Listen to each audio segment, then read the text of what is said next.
Welcome to Color Like Motion, curated and hosted by Victoria Vesna. I'm Bess Rocklitzer, president of the David Bermant Foundation, and today we are so happy to bring you Carol Parkinson. Carol has been the executive director of New York's nonprofit Harvestworks for 37 years.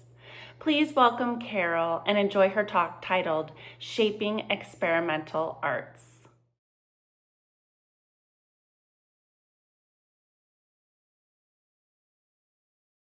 Thank you so much. It's a real joy for me to welcome and introduce Carol, who has been kind of an icon in New York City with Harvestworks. And she continues to work as a board member now, is focusing on archiving the amazing history of Harvestworks productions, specifically with TELLUS, which is a compilation of sound art.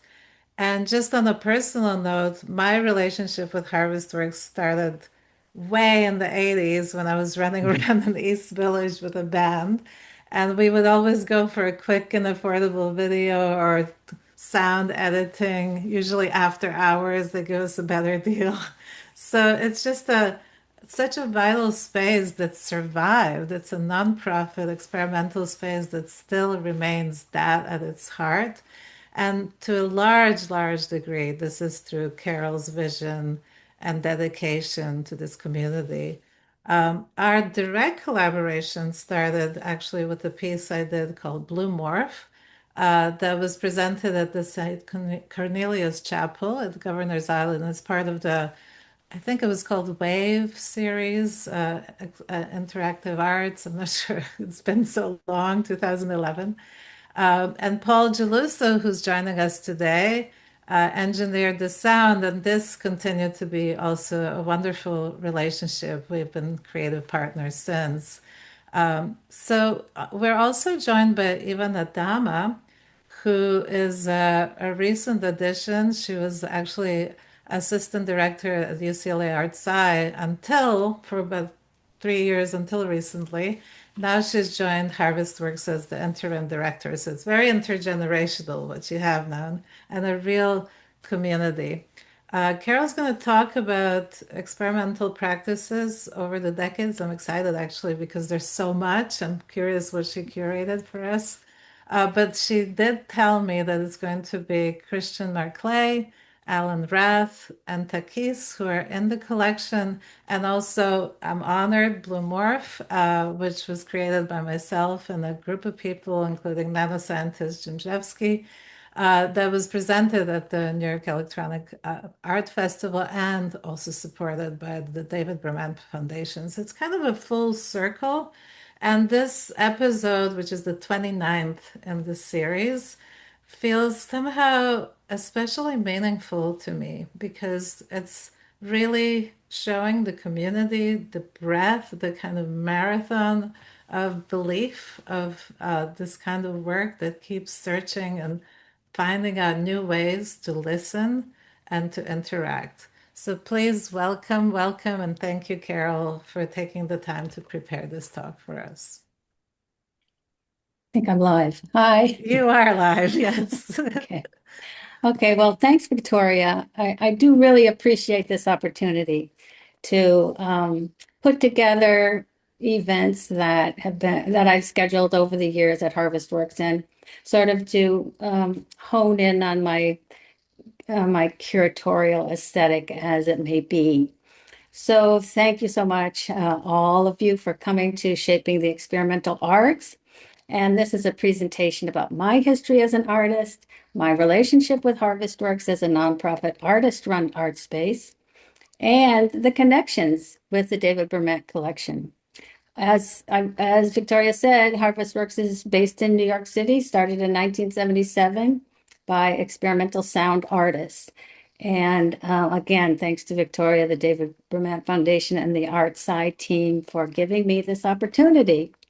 As Victoria mentioned, I looked at the David Bermant collection, and I have been very familiar with the David Bermant Foundation and collection for many years. And there were four artists from the collection that I feel embodied my curatorial aesthetic and the spirit of Harvestworks.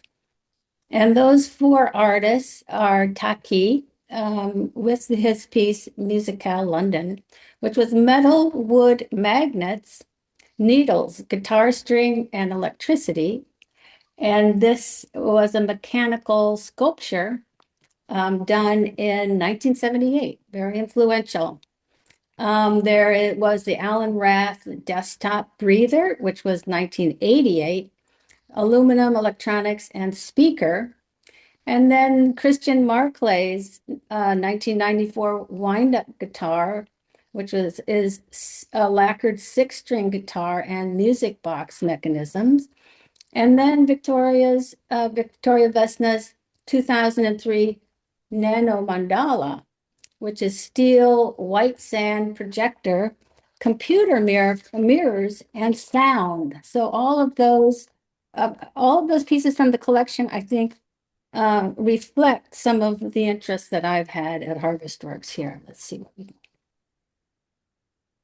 So my background in 1975, 1976, I was attracted to the Whitney Independent Study Program. I was an art student at the University of Wisconsin at Madison.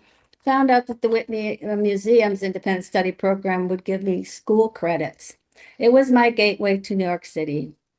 During that time, the kitchen's production of Rainforest 4 in 1975 was most inspiring, and also seeing Nanjun Paik's pieces was really an eye-opener for me. And as a student, I was really excited about being in New York City, being downtown in the experimental art environment. So in addition to making art and hanging out at Magoo's playing pool, I worked for a brief time at 112 Workshop, and then with Lamont Young and Marion Zazila at the Dia Art Foundation. So this is a couple of pictures of me in the 80s, nowhere in 1979 at Fashion Moda. And then I met other young artists in our first group production was the 1979 Public Arts International series of performances. The works had a wide range, and as you can see, some of the early artists who were looking for opportunities to perform and show their work were Liza Bear and Willoughby Sharp of Avalanche Magazine, Jackson McClough, Jeffrey Lone of the No Wave group Theoretical Girls, composers Arnold Dreiblatt and Yoshi Wada, also Martha Wilson and her group Disband. So let's see. Okay. So a couple of pieces from that production. Here's a piece by John Van Son, and he's a conceptual artist. The piece was called Plant Tape, and it was a recording using audio cassette tape rubbed on an avocado leaf for 30 minutes. On the more political side, you had the manifesto written and performed by Alan Moore with Colleen Fitzgibbon, Robert Smith, Tom Otterness, and Kara Perlman of CoLab. And CoLab was the New York City's artist group called Collaborative Projects. So I started as an intern at Harvestworks in 1982 and was attracted by the mission to give artists access to technology that was currently available only at academic institutions. This included analog synthesizers, computers, databases, and music software. Director Jerry Lindahl was open to my efforts to develop those ideas. One of our first projects was TELLUS, the audio cassette magazine. Went the wrong way. Okay, so here's the team. Here we are, the team. Claudia Gould, a curator, myself, a composer, and Joseph Nekvital, a visual artist. Joseph got us together to discuss the idea of a magazine on cassette, which would feature interesting and challenging sound artworks. We began to collect, produce, document, and define the art of audio through publishing works from local, national, and international artists. We worked with contributing editors, experts in their field who proposed themes and collected the best work of that genre. Unknown artists were teamed with well-known artists. Historical works were juxtaposed with contemporary and high art with popular art, all in an effort to enhance the crossover communication between the different mediums of art: visual, music, performance, and spoken word. We compiled the material in Studio Pass with Jerry Lindahl as our mastering engineer. It was well received by the Cassette Underground. Without Harvestworks and Studio Pass, this project would not have been able to happen. Let's see, I'll play you just a little piece. This is a picture of TELLUS Tools LP cover. It was designed by Christian Marclay. And here, let's see if we can hear wordplay by Brenda Hutchinson. Do it, do it, do it. We good? Yes. Strange, strange, Strange,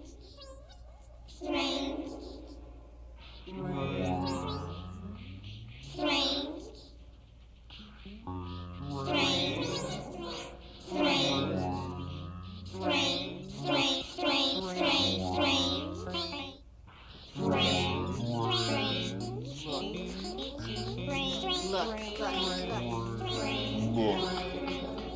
Look, look, look, look, look, look, look. Look, look, look, look, look, look, look. Look.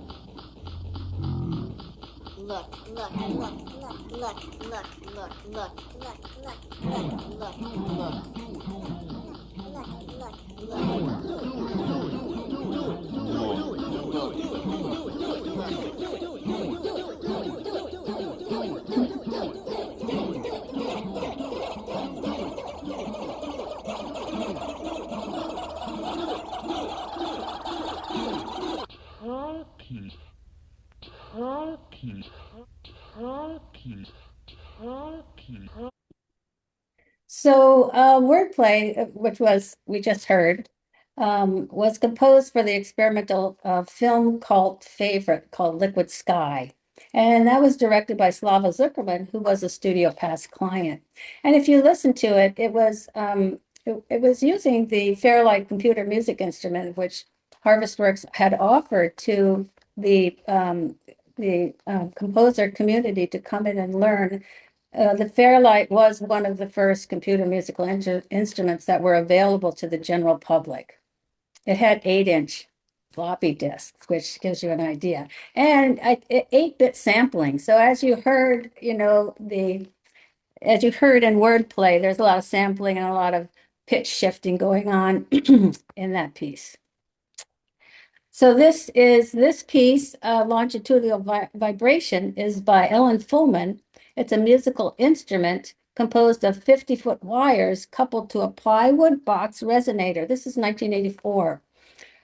Recorded in 84. It is the spirit of new instrument building that was going on and supported by Harvestworks. And an upcoming project, as you see here, is a TELLUS anthology project that will be released on the label Earth Libraries on LP and digital formats. We'll just listen to a little bit of this.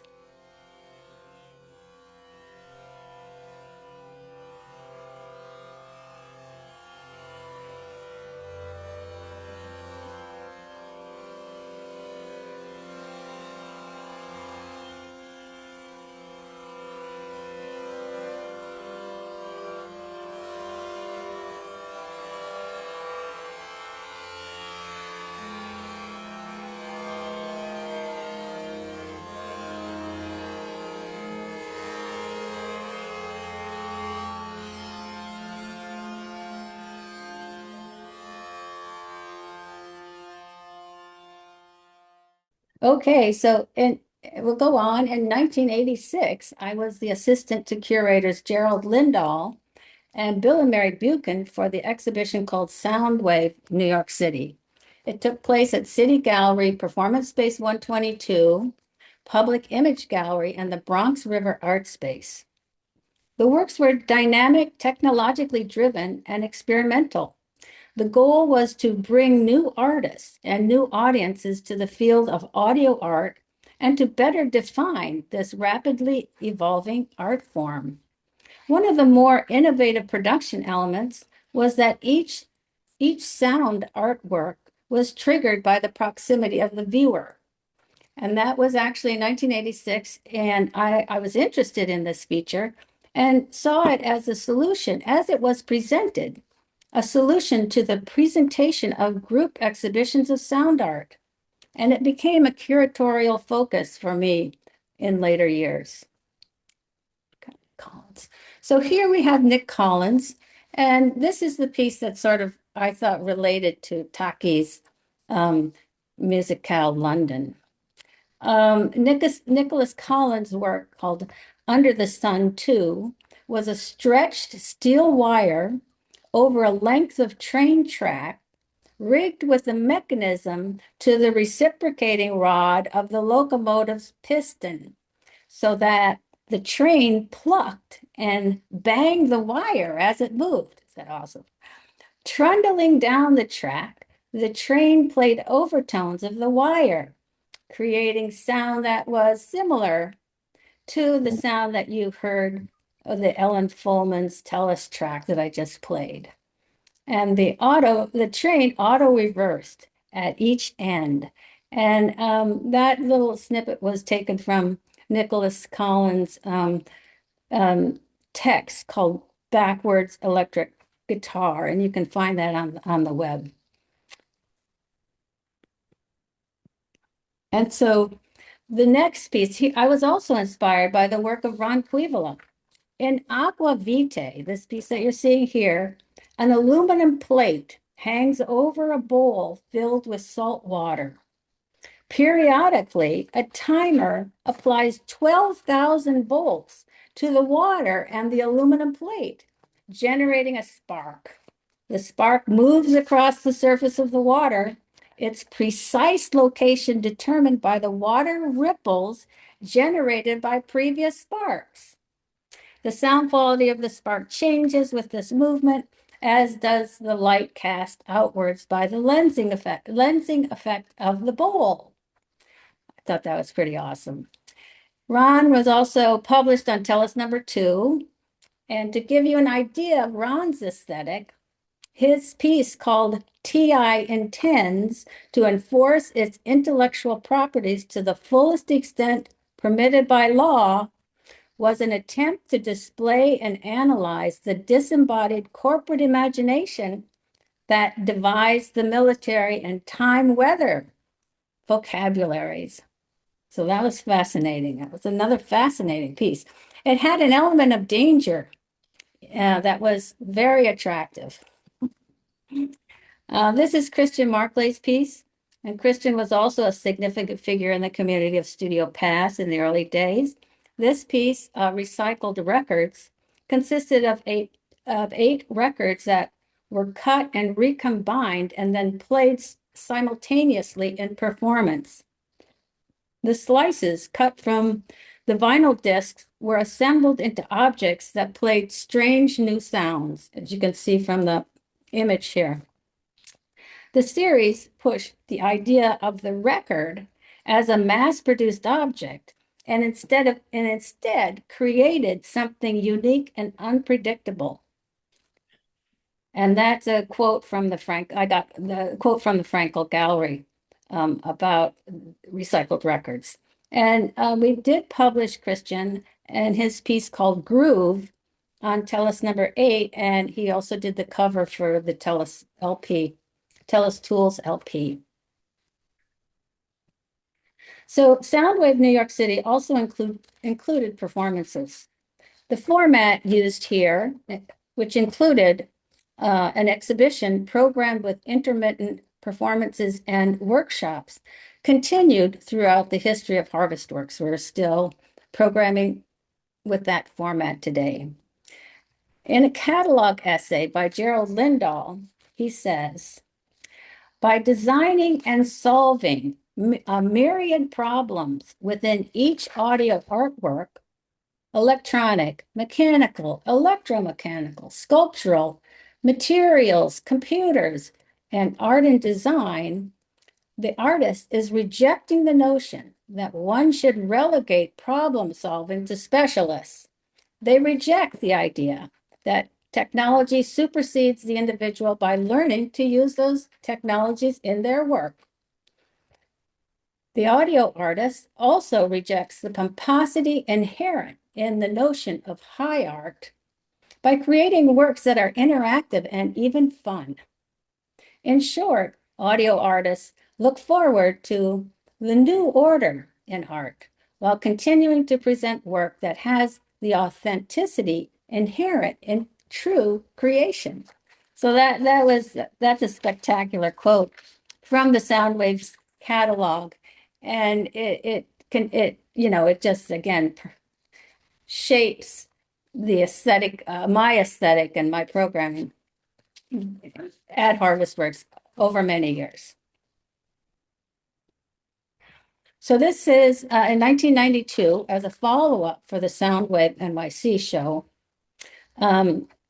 Harvestworks, in cooperation with Thread Waxing Space, presented this exhibition, curated by myself and video artist Neil Zussman, called The Interactive Show. The exhibition included 9 installation works that used sound, video, and computer-based technology. And it was one of the first viewer-activated sound landscapes, instruments, and sculptures that drew the audience directly into the experience. Artists included, as you see here, Yoshi Wada, Paul DeMarinis, Alan Rath, Liz Phillips, Ed Tomney, Denise Mortellero, Brent Scott with Kelly McFadden, Bill and Mary Buchan, and Matthew Schlanger with Charlie Citron.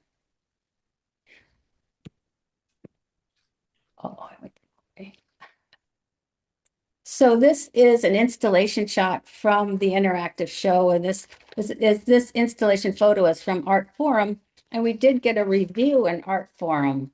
And let's see, the reviewer Keith Seward went on to say, Yoshi Wada's "What's the Matter with Your Ear" allowed you, the viewer, to conduct a mechanical orchestra by pushing various buttons that activated such instruments as a coffee grinder, a windshield wiper, a chintzy drum kit, and a suspended steel barrow hit by hammers. The idea was there's nothing intrinsically pleasurable in any given sound. Its producing mechanism, listener, and context is what the effective value depends on. And that was a great review. Keith Seward went on to review the whole show, or many pieces in the show, not all the pieces. Here is a piece in the show by Paul DeMarinis called Al and Mary Do the Waltz. And it was one of a series of 20 pieces that Paul made called The Edison Effect, and consisted of an old Edison wax cylinder played by a laser beam, which shined through a fishbowl. A swimming goldfish would occasionally break up the beam of light, thereby interrupting the exhibit soundtrack, which was an altered version of the tune on the wax cylinder. I just think that these processes are very fascinating. Paul, we went on to publish Paul DeMarinis on TELLUS number 9, which is Music with Memory. And he was one of the first artists to use computers in live performance.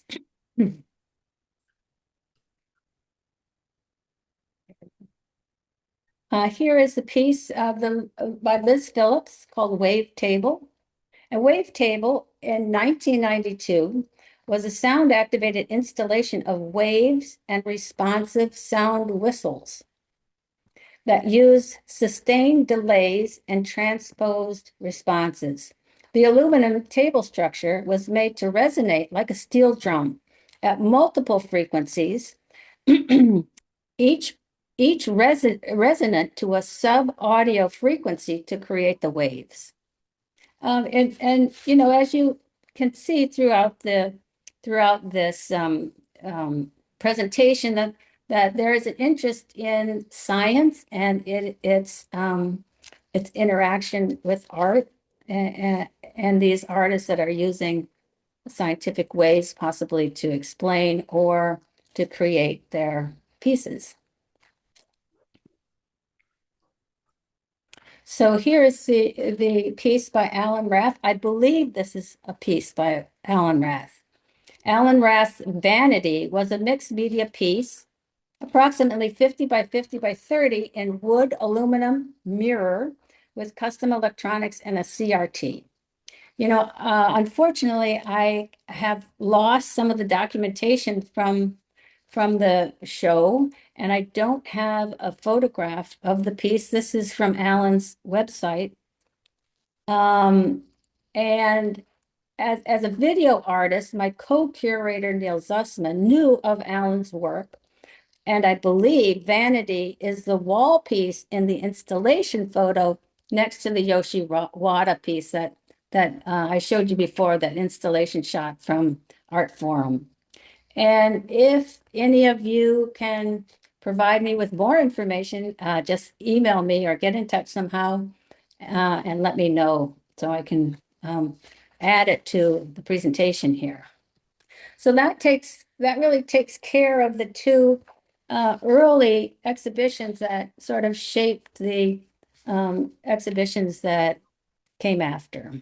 And Harvestworks has done many projects, and I produced with the staff. We have an amazing staff. I produced these presentations projects with the staff that we had at Harvestworks. So in 1999, in celebration of the turn of the century, I curated a video series called The 100th Turn. This was video works from the Harvestworks Artist in Residence program, and it was on view at the digital video wall at 1251 Avenue of the Americas. That was in Rockefeller Center. 2004's primary project was called Mixing It Up, and it was a symposium about responsive environments and new technologies. And in 2005, inspired by Christian Paul's exhibition called The Passage of Mirage at the Chelsea Art Museum, I presented Workspace Projects, an exhibition of experimental media, surround sound, audio, and video by art artists, including Julia Hayward, Charles Cohen, and Gino Robert, Jeff Carey, Corey Archangel, Keiko Iwanishi and Abigail Child, Tirza Evan, and an internet installation called Socioscan by Petko Dormana. In the next year, we presented the 2006 Who's in Control symposium that invited artists, composers, directors, and programmers from all over the world to explore issues surrounding artistic control, authorship, changing states, and computer interfaces by theater, dance, cinema, sound, and visual artists. And all of these projects have some kind of summary on the Harvestworks website, just so you know, if you want to do any more research on them. There's not a lot of information, and that's actually sort of what I'm concentrating on, to populate those summaries that we have online with some more robust media documentation. Okay. So in 2007, launched in 2007, I was the executive producer for the Harvestworks New York Electronic Art Festival. Our aim was to provide a discursive public context for the appreciation of cutting-edge electronic artwork. It was a showcase of exciting interdisciplinary work and technical virtuosity, which is a little, that's from our press release, of course. Attendees got an overview of how technology was being used in various artistic disciplines and had the opportunity to take part in a discussion about how these technologies were shaping contemporary art practice. So that was a project that lasted 12 years between 2007 and 2019, and we spotlighted work. We spotlighted works from the Harvestworks Technology, Engineering, Art, and Music Lab. So the workflow was the residents would be involved in our artist in residence program.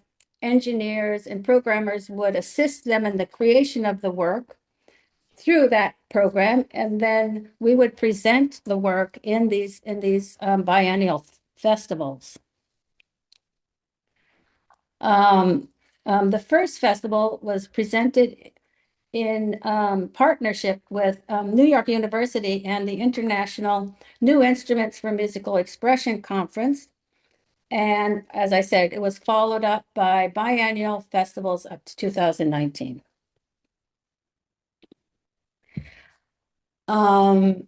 This is in 2011, as Victoria mentioned, we presented Blue Morph. And for me, it was a perfect project for my curatorial interest. Now, Blue Morph was an interactive installation that used nanoscale images and sounds derived from the metamorphosis of a caterpillar into a butterfly. The immersive work consisted of multi-channel sound, large-scale video, and it was an audience participatory artwork. It had all those components. We were ready for the challenge. The ceilings, as you can see, the ceilings in St. Cornelius Chapel were 30 feet high. We worked with the artist installation assistant to install the 30-foot screen and the 4-channel sound. Sound engineer Paul Geluso designed the sound and playback system. The installation required a long cylindrical chrysalis shape to be suspended from the rafters. The participants put the shape on their head, it's like a hat, and sat on the 36 hexagonal mat in the middle of the room, which was actually a Wii board, which was awesome. When the person sat on the mat, surrounded by the blue LED lights, they activated the surround sound audio of the vibrations from the metamorphosis and image projections of the microscopic images of butterfly wings. It was exciting.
is a couple of other photographs. This is the audience, an audience shot of the general audience that comes to Governor's Island. This is a participant right here. So in the same year, we were proud to present the piece Rainforest 4, or Rainforest 5, a sound art installation originally conceived by David Tudor. It was realized by the composers inside electronics in Fort J. And as you can see, Fort J is an amazing acoustic space. It was a munitions magazine, and we went on to produce a couple of one of Victoria's pieces in the magazine in another year. But in addition to the installation, which you can see here, are basically sound objects, and they're transduced objects. These are objects that are that may have resonance, which is in conjunction with the concept of David Tudor's. So the general public was able to listen to these resonant objects, and resonance and resonant objects was absolutely a theme that has gone through the Harvestworks presentations for many years. So in addition to the installation, it included a unique performance by the artists, by the composers inside electronics in the magazine space of Fort J. So here at St. Cornelius Chapel in 2013, we presented Flock by Suzanne Thorpe. And Flock was a multi-channel work composed to evoke the sensorial experience of a flock of birds taking off. Paul Geluso also designed the 3D sound object that you see here in the church. And of course, this was an amazing challenge that was accomplished by the staff at Harvestworks, our staff of interns. This object weighed 200 pounds, and we suspended it from the rafters of the church. Using the architecture of the chapel to diffuse the sound, Flock created a provocative space that allowed the listener to experience a new sensorial interaction. We also made these camp chairs, and Paul designed the camp chairs that are in the space for participants to sit and listen to the Flock composition. Flock's content addressed issues of communication and interference, referencing the swirling mass of information that we encounter on a daily basis. And here is a URL. It's an awesome video, and you can hear the composition. It's great, but we're not going to play it right now. But if you want, just get in touch with me, and I'll send you the URL, or you can just search for Flock on the Harvestworks YouTube channel. Let's see where we are. Oh, and this is another piece that we produced it's called Indent Hours by Ed Osborne, and it happened in Castle Williams. Castle Williams is another space on Governor's Island, another acoustically amazing space on Governor's Island, which we worked with the National Park Service to get permission to install an 8-channel generative audio installation by Ed, who was an artist in residence in 2015. The piece was, and what he did is he installed 8 channels of sound underneath the eaves here. I don't know if you can see my mouse, but underneath the ground eaves, there were distributed 8 channels, 8 speakers. So the piece was a constantly evolving sound score consisting of slow melodic tones and fragments of spoken text. The melodies were based on music that was played on the island in both the military band school and the prisoners band. The text fragments were taken from the accounts of life on the island and in Castle Williams, as described in newspaper articles and other reports. The title, Indent Hours, was an anagram of in the rounds that refers to the shape of both the structure and the many rooms within it, as well as to the act of making the rounds, something that the workers at Castle Williams and on the rest of Governor's Island had to do as a matter of course. It was awesome. And here we have Liz Phillips. This was Liz Phillips' Wave Crossings. And this was presented in the 2017 New York Electronic Art Festival on Governor's Island. It was a sound and site-specific installation that explored the New York harbor to reveal the waves and life under and above the water's surface. The audience and participants triggered sound, creating patterns that amplified and reinforced the sonic architecture of the island. It was great to have this expanded version of the wavetable work that we showed in the interactive show. And it included additional audience participatory features and sensor technology. So this was an awesome piece and was funded in part by the New York State Council on the Arts. And the New York State Council on the Arts, we have to thank them for supporting these experimental media works that Harvestworks, that artists in Harvestworks community have been presenting for as long as this presentation covers. Okay. So here is our current art and technology project. Since 2020, I've been curating the works in the Harvestworks Art and Technology program on Governor's Island. This is our building. And what follows, I've got some photographs that I've taken from the various shows that we've had out there since 2020. And I'm just going to go through the photographs and just let you know, not describe them in detail, but let you know what the piece was. So this, in 2021, we had an exhibition called The Workings of Media, and it included Joseph Morris, Daphne Naftali, Andrew Demerjian, Valerie Hallier, Jacob Dwight, and Charlotte Monday.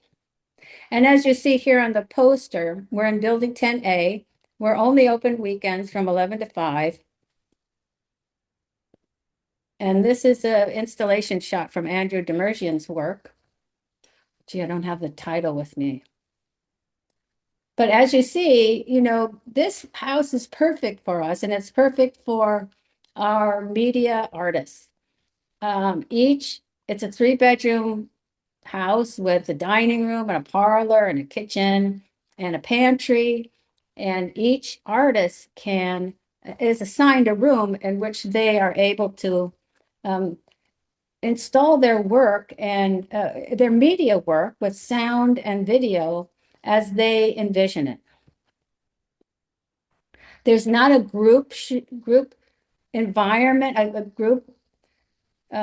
group to deal with, but I do like to have the sound from each of the pieces sort of create a musical building. If you're entering through the front door and then you come into a space where there is sound, and each individual room presents a media artwork in and of itself, but the overall gestalt, I guess, of the house has a sound. This is Daphne Naftali. These are speakers suspended from the ceiling. This is a work by Joseph Morris. It's Arduino based, and the Arduino is controlled by light, and it controls little hammers that are motors that are activated and hit the glasses, and then makes that overall sonic environment very soft. Has something to do with muons. This is in 2022 called Listening and Seeing. And these are artists: Mia Masaoka, Joe Deebs, Ivana, Aidan Velez, Surabhi Saraf, and Sergey Kasich. And this is just another room that we have. We have installed this 10-foot by 14-foot video screen, and we have a short throw projector. So those artists that are interested in immersive works that are single channel video can have this room to accurately display the work. And this is Ivana's work that she could talk about. It was presented in the Sun Room on Governor's Island, and it was activated by basically the participants sat in front of a camera, a webcam. The webcam then activated the motors that controlled the hammers on the cymbals. So you would get, again, a sound artwork, interactive sound artwork. It's nice. Do you want to say anything about it, Ivana? Let's keep going, and then maybe I'll add it at the end. Okay. Aidan Velez. So Harvestworks every year, as I said, we ask artists that sometimes have graduated from the Artist in Residence program to prepare an application to go to the New York State Council on the Arts in order to receive a larger grant funds that may facilitate a project of theirs that has a budget that's outside of the Artist in Residence program budget. And Aidan was a recipient of the individual artist grant, and so at that point, we in the listening and seeing show, we displayed this 4-channel piece of his. It was not synchronized, and the sound came from each one of the monitors, but it was, for us, equipment is always a challenge in Harvestworks, and under my direction, we try to use as much equipment from the studio as we can, and we also benefit from equipment that is donated to Materials for the Arts. So we can and also we benefit from the technical expertise of some of the interns that are graduating from the local universities, such as New York University in their music technology program, or Pratt, or Brooklyn College. So the interns actually use their technical skills to help Harvestworks present work that otherwise would have been beyond our budget. So we have a very small budget. So this is Aidan Velez. Oh, yes, we did. You know what, but B&H sent me navy blue gas instead of the black that I asked for. So that was a little clip. And also in 2022, the format on Governor's Island is, because we can only show 5 or 6 artists at once, we have a show in the spring. It's actually a 6-month program. It goes from May to October. We have an exhibition in the spring, and then we either swap out works for the fall, or we have a whole new show, depending on the content of the artworks that are programmed or curated into the show. This is 2022. It was called Fluid, and it involved Viv Corringham, who did an 8-channel installation, sound art installation. We have a sound cube on Governor's Island, and the sound cube reflects, is configured similar to our 8-channel system we have in the studio at Harvestworks. So we can create works in the studio using that 8-channel environment, and then we bring it out to Governor's Island to present it to the public. So Viv was one of those artists that brought her work, that created the work in Manhattan in the Harvestworks audio studio, and then we brought it out to Governor's Island to the art and technology program. Ava Davidova worked on a mixed reality piece. I think we've got a picture of that. This is Ava in the single channel video room on Governor's Island, and she is wearing a Vive headset, and she has two Azure cameras that allow for audience participation, and in conjunction with the control that the participant can have using the Vive headset. This was a large program and also benefited from an independent artist grant from the New York State Council on the Arts. And this was very popular, very popular. And we do presentations, as you know, we do sound presentations in our yard. It's a wonderful opportunity to experience experimental audio outdoors, and it attracts a variety of the general public. So for Harvestworks, it's really Governor's Island works or acts as a window to our world, in that what we're doing here, we bring it out and we show it there. Here's a show called The Process.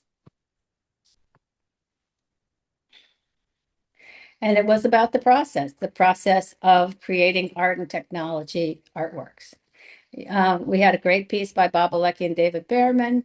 Emmett created this piece here, which included a circuit board, electronics. These are 64 speakers that are controlled by, let's see, what's it called? He's got a 64 channel controller right there in the middle. And they are, it's just 1-bit audio distributed through 64 speakers that are placed around the room. He's interested in the psychoacoustic environment, of creating a psychoacoustic environment and as you see, you know, it's a tremendous opportunity for an individual artist to have a room that is 10 feet by 17 feet in order to put a piece that they have created, a media piece. So this is another work by Lauren Petty and Sean Irons with Zach Layton.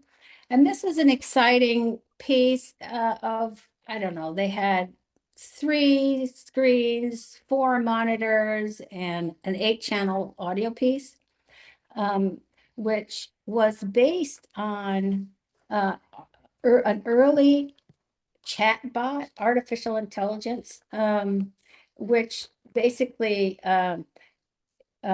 spoke gibberish, and then Zach Layton then worked with that material to create quite an operatic new music composition. This show was called Blue Waves. The artists were Judy Dunaway, Monica De La Torre, Hans Taumann, Ahmed El-Shar, Tanzi Zhao, and Gisela Gamper.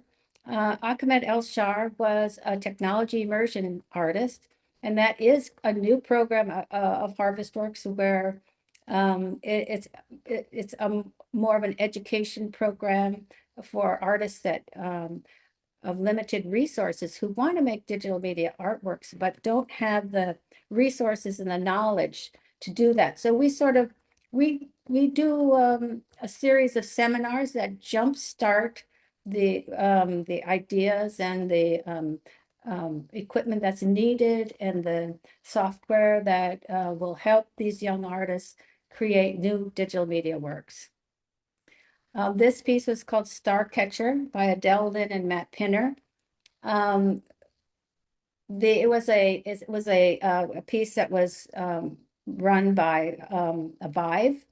So it was an interactive piece. You would use a butterfly net to activate the lights on the ceiling, and it was also peppered with performances during the installation that was up. And this is the choreographer. Gisela Gamper. This was a very interesting work. It was steel balls. It was abstract video work. And as you see on the right side, we have school groups that come by to be educated on the various digital media works and also to listen to artist talks about how they created their work, what equipment was involved in presenting the audio and video, and particularly of interest, of course, is the audience participatory aspect. And it's just really interesting to reference, the catalog essay from Jerry Lindahl in 1986, where, he made a comment about it being fun, just fun. So really, we're just fun. This is Elements. Victoria Vesna was in this show also with an amazing 2-channel video installation. She may be able to talk about. Luke Vick did a 7-channel audio composition, a composition that required bottles of water to be mic'd, and then the sound of the water was then input into a computer program and then spatialized. So you can see where, all these technologies have just grown up.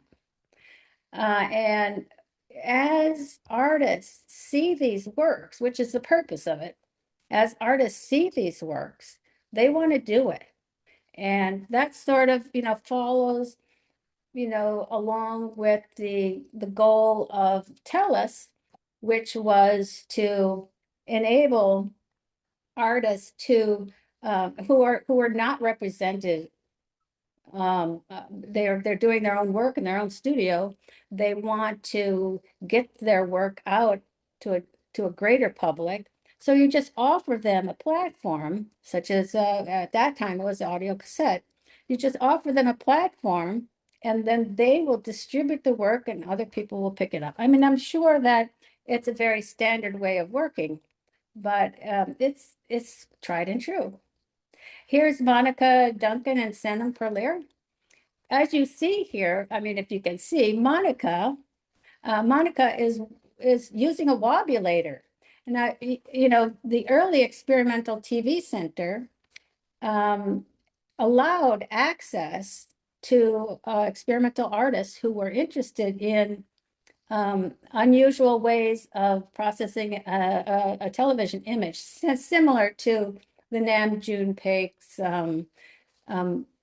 process or his methods. So here, Monica brought in a wobulator. It's running on that little tiny CRT that you see underneath the table there. And then Sanam is actually working with analog electronics. And here she's got a table full of analog electronics, including oscillators and filters and synthesizer modules. And then also on the left, you've got a multi-channel sound distribution object. The two, if you see the two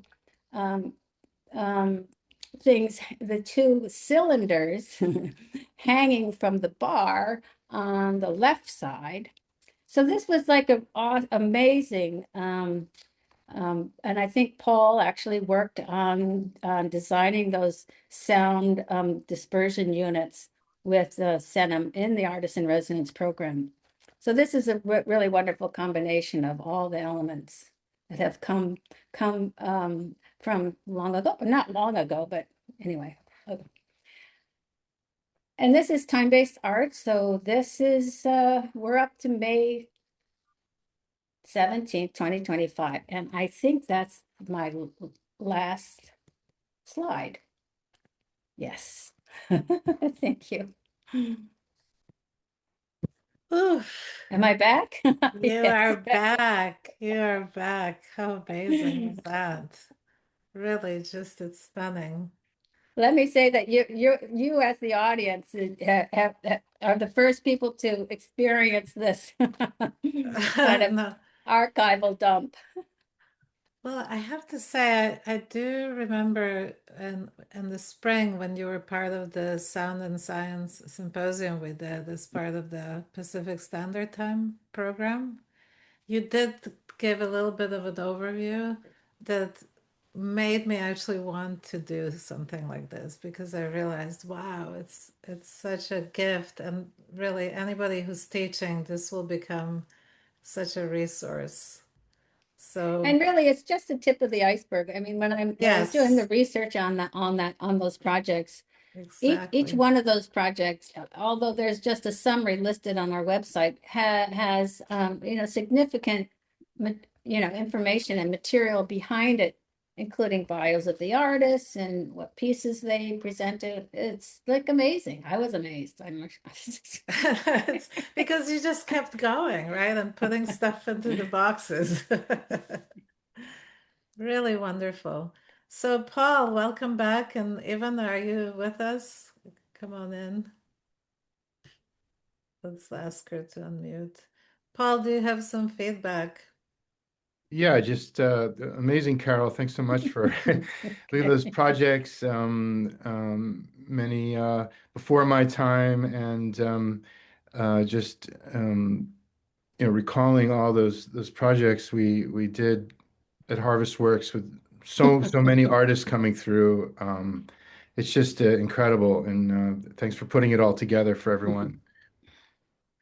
So, Paul, talk about how it influenced your work and your development, because how long Oh were my you goodness. involved? Yeah, how That's long were you involved with Harvestworks?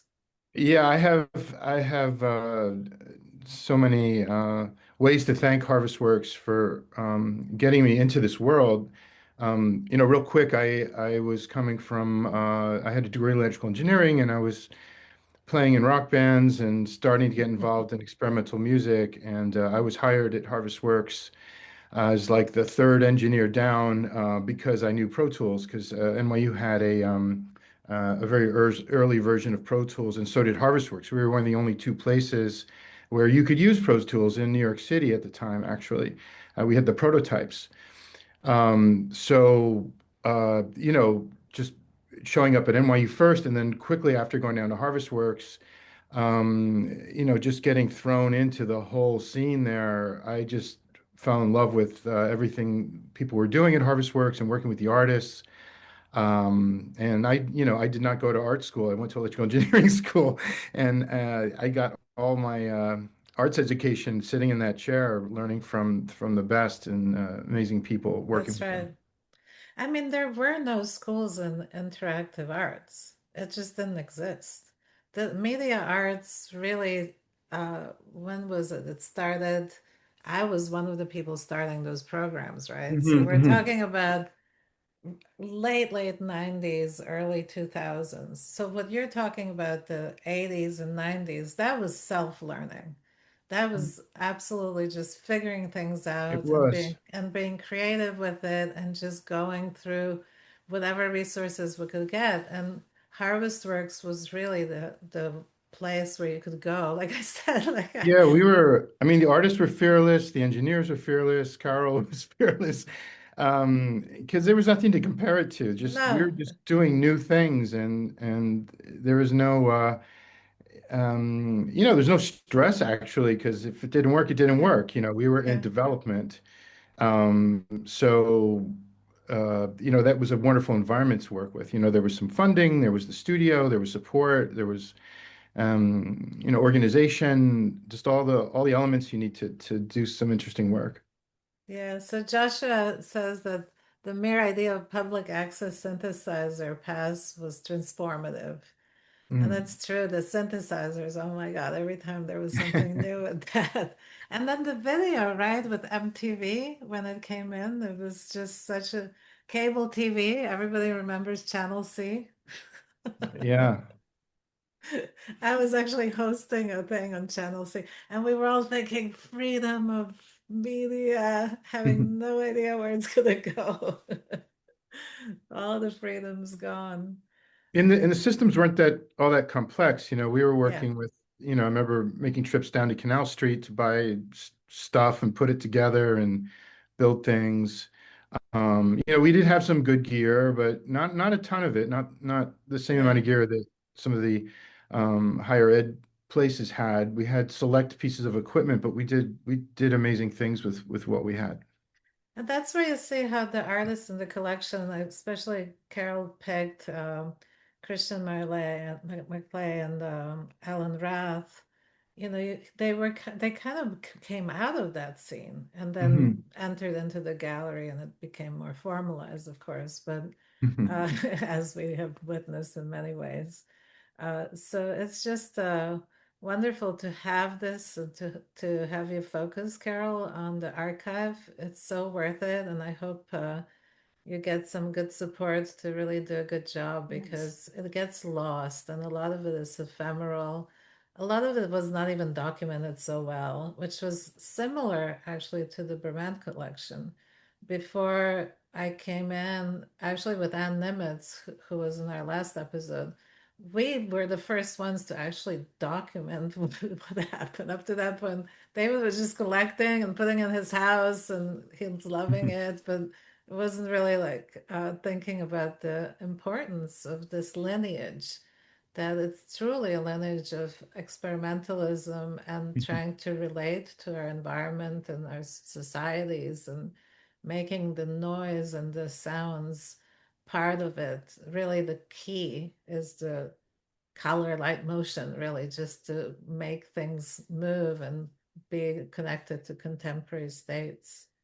And then we have the very new generation, like Ivana, who is taking on the steership now. So, um, Ivana, what do you want to say about It's where? so funny. Like, I think it's also really funny that I'm sitting in Yes, the Harvestworks archive. yes, And these miscellaneous looking boxes are so valuable. It's a gold mine. And every day I'm passing by this, I'm thinking so much. Like, I was just giving I had a meeting earlier and I was just giving an example. I had a jacket that was closing with a metal, like magnets.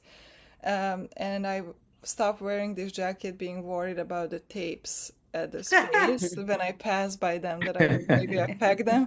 So I completely put this jacket Change your away. wardrobe. I do not wear this jacket anymore. But this is just one example to give you like how much the mediums are changing, and how much we often think that we are inventing something new and doing something yes, new.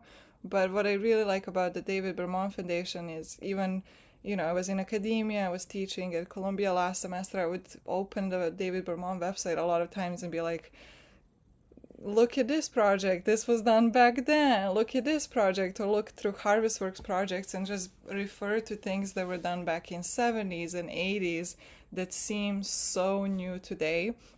And one project that Carol briefly shared at the beginning with Paul de Marines and laser and fish in a tank. yes. I just think this is so brilliant and so simple. And I thought it was so, I mean, if somebody did that today, it would be amazing. And this was, what year was that, Carol? I missed the year of Paul de Marine's Oh, it project. was 92. Yeah, 92 and the interactive show. yeah. And then Victoria organized the Sound and Science Symposium back in May, and both Carol and I were there in Los Angeles. And Paul de Marines was keynote for the presentation, and he did not remember of ever making this piece. He saw it in Carol's presentation, and he said, "I did that." Like, he was like, "How do you have this image?" Like, he had no recollection of making this piece himself. So, and it's brilliant work. And he's like, yeah, I did like lasers. I did like it makes sense that it's him. He wasn't doubting it was his work, but the fact that it's not something, um, that he thinks about. I just think that these things are so important for younger generation and younger artists, and something that I am kind of wrapping my head around is archives and documentation. And even as an artist, I really realize that I'm moving from one project to another project to another Yes. project, and I don't look back. I don't there's even the picture that Carol shared earlier of my work on the Governor's Island. There was an intern who was at Harvestworks and asked me, hey, can I see the video of this project? And I was like, oh, it must be somewhere online. Just search Governor's Island. And I searched everything. I was like, there's no video online. So I airdropped him videos of my phone. And I was thinking, wow, this is, and I can name at least 5, 10 projects similar to that I just didn't have time to document or post or edit. And it's so much work. And I feel like artists today don't have a time to do this. So I see this connection between what you did, Victoria, with your interns at David Bermond Foundation of kind of documenting properly all the work that was in the collection in the way that it's supposed to be seen. And I just think that's something that Harvestworks is going through right now, looking through the archive and seeing what was the original screen meant for this work, what was the original projector meant for this piece. We have Blu-ray discs that are supposed to be played in a specific way. So it is like, and a lot of CDs are actually, I was interested in the work that was made to be played on the CD. So a lot of times Medium really does a lot. It's not just playing a video on YouTube. It's a lot more complex than that, and especially with media artwork. So I kind of appreciate Carol spending this last few weeks just digging through things, looking through, and we're on tip of the iceberg. So I was observing on the It's sideline. gonna be a couple of years. Exactly. It took quite a while with the Berman Foundation, and Anne Nimitz kept going, and she became part of, as one of the artists who supported. But we had first, all we had was 3/4 inch tapes. We had slides in boxes. It was so much to pull together and make sense. And then a lot of David notes, that were just handwritten.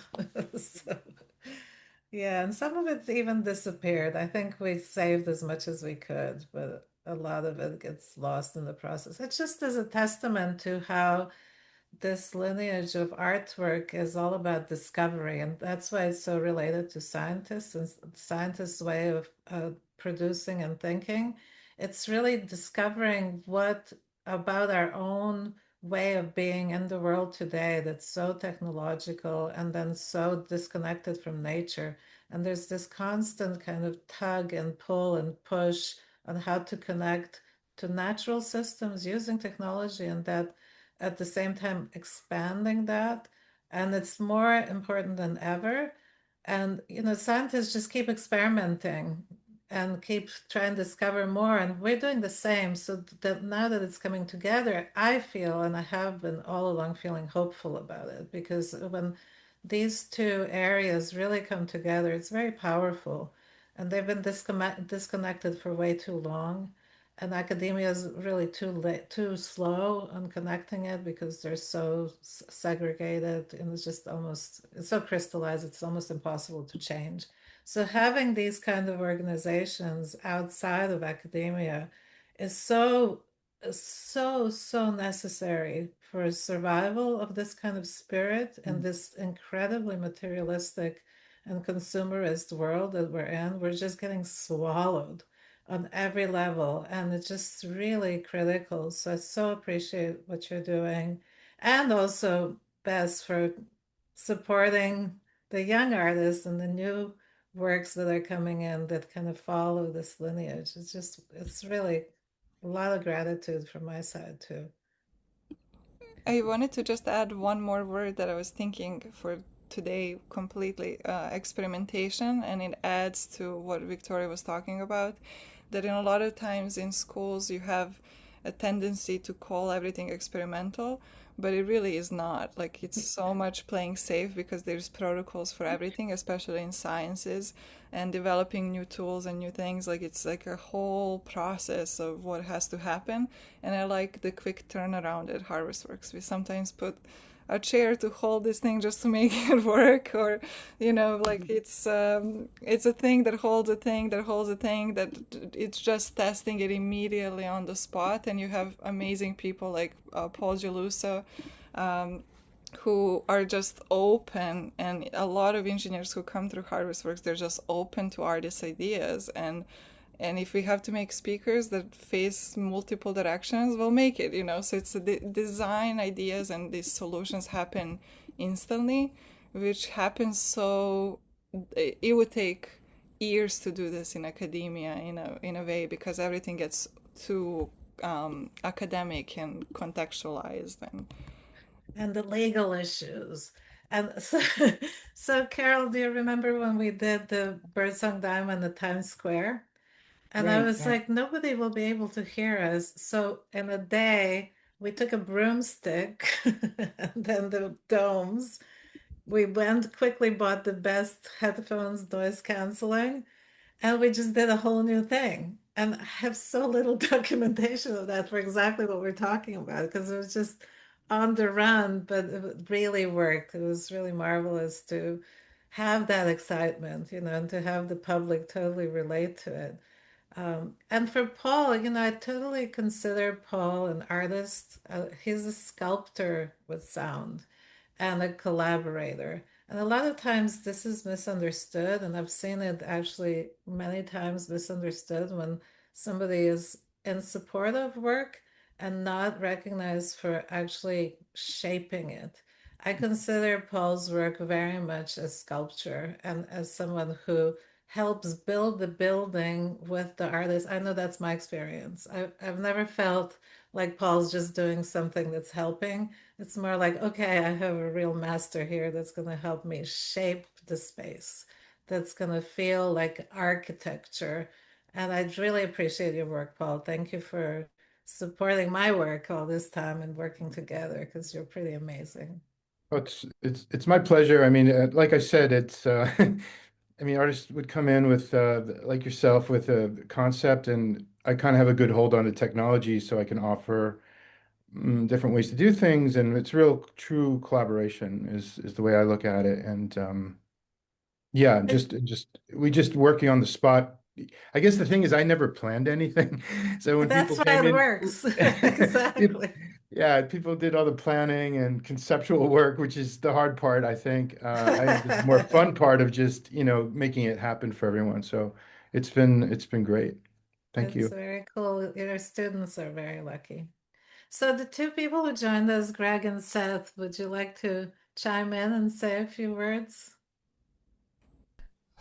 I'm on Orcas Island in Washington State. Oh my Uh, goodness, aren't you having a huge flood there? yes, actually, good catch. Yeah, yeah. There's been a lot Oh, of rain and atmospheric river. oh my So God, it's huge. And yeah, people are yeah. getting evacuated left and right. hmm Yeah, my island's mostly okay. But anyway, Carol, this Yeah. was such a joy to, Oh, thank you. to get the scope of it and seeing all those TELLUS covers and just the whole stuff was scattered around my studio because you introduced it all. But to Mm. see Well, this, just a note, I just want to bring you, the audience up to speed. I mean, Greg was one of the founders of Harvestworks. I mean, it was really your brain. Mhm. Like Paul said, you did the hard work. You set up the corporation, the nonprofit corporation. You got the lawyers on the board, and all I did was enhance it and develop it. I mean, the team of you and Gerald Lindahl with your vision. I mean, and then to be supported by visionary artists on the board going forward and staff, Yeah, it was a real pleasure. I mean, and as Paul said, I mean, being so close to the creative process and the workflow and the whole discovery of the reuse of technology and the use of new technology. hmm Never a dull moment, never a dull moment. And so I appreciate the hard work that you've done too. yeah, yeah. Victoria, what you were saying about and along with Ivana, the relentlessly experimental nature that was truly at the edge, together with these things not happening in the commercial world. Pretty makes a pretty potent space for Harvestworks. And I mean, I know that this is more about the work, but I have to say, Carol, your steadiness in carrying it through is just, I I'm mean, just an old bulldog. oh, just from the human being side, a Yeah. deep bow. I mean, that's really impressive that you've followed that vision through such,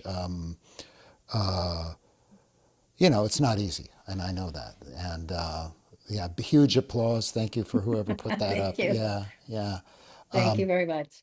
Yeah, and part of what I really enjoyed also in being here for the scope of what you just shared was being re-inoculated with it's not so much the experimental aesthetic because I still have a lot of that anyway, but it's the specific things of building spaces, building objects, and if you're building out of light by using video, fine, but you're still building. My background has always been more as a composer, improviser, performer, that kind of thing. But I was part of the early Rainforest team working with David Tudor, so I have always really appreciated that. But it was followed through for these last, 40 years. It's quite a panorama of that maker aesthetic. So that was really, really fun to take a bath in it. But Greg, would you tell the audience a little bit about how you got started and how you were laying down this foundation? Oh, well, I mean, there was a resource that I had, which was in 1973, I guess. I had graduated from Cal Arts doing electronic music on Buchla synthesizers, and like so many artists at the time, I had no access to synthesizers. They were just way expensive.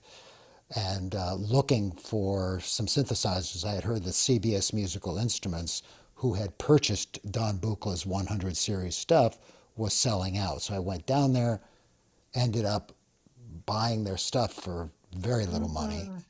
And then I had all these synthesizers. So I was struggling to sell them or whatever because I wasn't a technical guy. It was not easy to try to get them built and so on. But the point is I had them. And I set up studios at NYU where I was teaching, and I set up PASS with the synthesizers I had from that. So there was a actual resource. And I actually remember the night waking up in my loft down in Tribeca with this idea of making them available publicly. And that idea had been inoculated by the co-founder, Jerry Lindahl, who was going to he said, Greg, can I get one of your synthesizers for MERC, a Media Equipment Resources Center? And I said, sure, yeah, I mean, I could sell you a small synthesizer or something. But I thought, why not just start a center that's just dedicated? And that was PASS, and then forming the entity, Harvestworks, to handle that. Plus it also was the umbrella for the electronic music mobile, which later became the Electronic Art Ensemble, which was the concert series I did. And then, of course, Carol initiated TELLUS and carried Harvestworks way beyond its beginnings with her creative vision and so many, as you said, Carol, so many committed creative staff people. How did you come up with the name Harvestworks? Well, good question. Aren't you clever? Aren't you clever to ask that? So the name of my synthesizer company was Electron Farm. Oh, okay. Ooh. And these synthesizers were the harvest from Electron Farm. So that's where Harvestworks came. Actually, we applied to New York State for the name Harvest, and it was taken. And so they gave us several possibilities as alternatives, one of which was Harvestworks. And Jerry liked Harvestworks, and I thought, yeah, whatever. And that's where Harvestworks came from. Very cool. All these years I didn't know. So this Yeah, is yeah. just yay. Very few people know that. Yeah, That's right. I'm Yeah. so glad you joined us and, Mhm. to give it really the full foundation and just to see this is the last episode of this season and it's Art Science Center at UCLA is changing and Ivana is coming on board and the world is just going through such a metamorphosis. We don't even know where we're going. So there's something very touching to me about doing this at this moment and really having you give us the perspective, remind us of our roots and what gave us energy because so much gets lost in all the noise, the destructive noise, I should add. Mhm. So thank you so much, Carol, for doing this, Paul and Ivana. And Ivana, good luck with taking it on board in this crazy time. And Greg, how great that you joined and you gave us this foundation to really go from the beginning to a full circle and a new beginning. Yeah. So thank you, everybody, and have a great, great rest of the year. May we all be happy, healthy, and survive and harvest a lot of good stuff. Nice Bye, to meet you, everybody. Greg, and thanks everyone. Thank you very Bye-bye. much Thanks, everyone. for Yeah, Thank you, it was attending. everybody. Thank nice, you very Ivana. much. Wonderful. Take care. Let's stay in touch, everybody.